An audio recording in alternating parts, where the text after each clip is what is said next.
ఏమంటే బూతు గ్రంథం బూతులు ఉన్నాయి, నేను చూపిస్తా. బైబుల్ ఉందా మీ దగ్గర?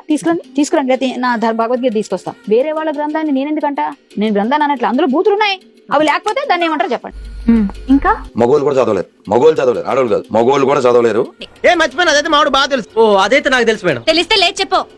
చూడండి, అయ్యప్ప స్వామి అయ్యప్ప అనే పేరు ఆయనకి ఎందుకు వచ్చింది అంటే ఆయన పుట్టింది శివకేశవులకు, హరిహరులకు, అంటే శివుడికి విష్ణువుకి జన్మించిన పుత్రుడు అయ్యప్ప స్వామి.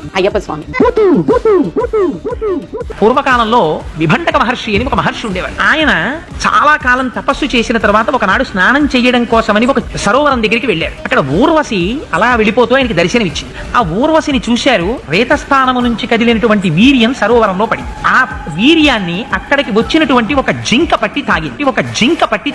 ఆ జింక గర్భాన్ని ధరించింది.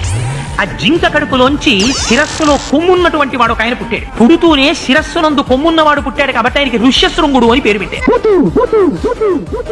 పద్మపురాణం సృష్టికాండం 44వ అధ్యాయం 125, 126, 127 శ్లోకాలు చదవండి సార్.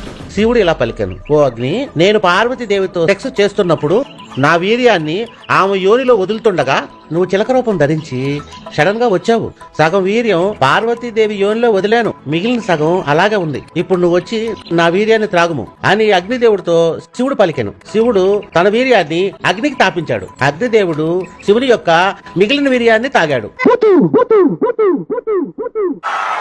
ఇలాంటి చాలా ఉన్నాయి, ఇంకా దాచాం కుప్పలుగా.